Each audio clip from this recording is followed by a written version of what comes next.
As a leader, one of the most important tools you have is how you use your time, how you invest your time with your people.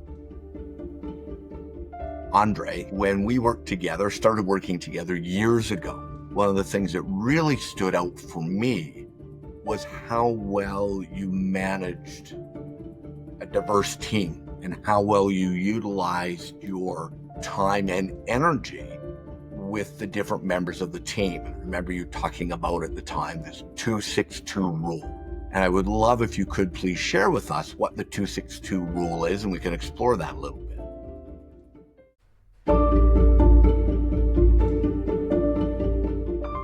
Hey, thanks, Darren. I'm so glad you remember the 262 rule from all those years ago when we were working together, because it's something that's been with me for many, many years. So the 262 rule goes back to my first real leadership position, which was a few years before you and me were working together.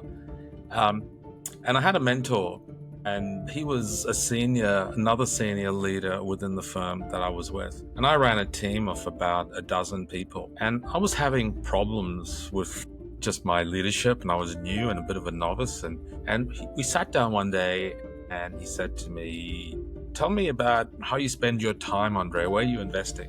And I kind of went through my typical day, and he goes, I see the problem.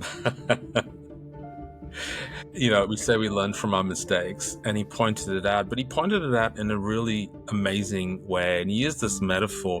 He was a medic in the armed forces, and typically they would come in after a ground battle in a helicopter, and they would land, of course, and they'd have to make a decision really quickly. And they categorize people into three categories. Those people that were going to live regardless of your help, those people that were going to die, sadly, regardless of your help, and those people that would only live because of your help. And that's kind of where your priority went. And he said, Andre, in any team or any population or any organization, it's kind of the same. 20% of the people are going to live regardless of anything you do. 20% of the people are going to be problematic regardless of any... Sorry? Not thrive, perhaps, would be a good way to say that. Not thrive because of what you do. But the 60% in the middle are the ones that desperately need you. And Andre, what you've been doing is spending your time at the 20%, your go-to people, the cheer squad, basically the people that really like you because you like hanging out there. And the thing that occupies most of your mind is the 20%, the haters, the 20% in the bottom of your team, so to speak, because they just kind of press all your buttons. And you forget about the people in the middle. And I thought, wow, that was so profound for me. So he called it the 262 rule. So, 20, 60, 20, the 60% in the middle. So focusing your time and effort on the 60%, not to say you forget about the others, but what I found is my focus was in the wrong places. And that's stuck with me ever since then. You want to make sure that your time investment is really paying off with the people who really need it. And typically the people who really need it are the people in the middle that you tend to forget about. So that's the 262 rule, and it kind of works in organizations, it kind of works in teams, and it kind of works in just looking at connections that you have, right? It's pretty much 20, 60, 20. It kind of works that way. So that's it. Simple but profound.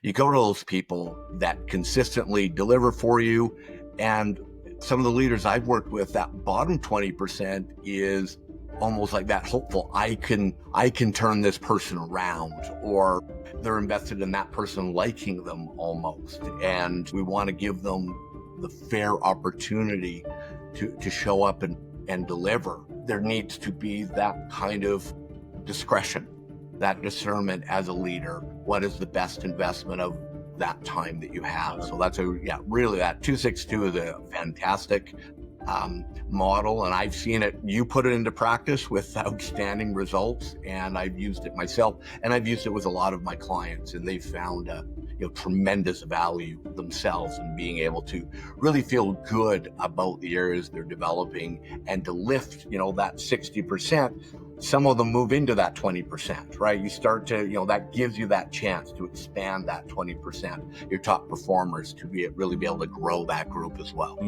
So the challenge for all of you watching this, for leaders and sharing it with leaders that you may know, is sit down and just do a little bit of an audit on where your focus is going. Is it on the 20% on either end, or on the 60% that will only live and thrive because of you? That's the challenge. And I think end of the day, as leaders, that's what we do, is try and lift those people up and help them to be the best they can be. Fantastic. Thanks, Darren. Thanks, Andre.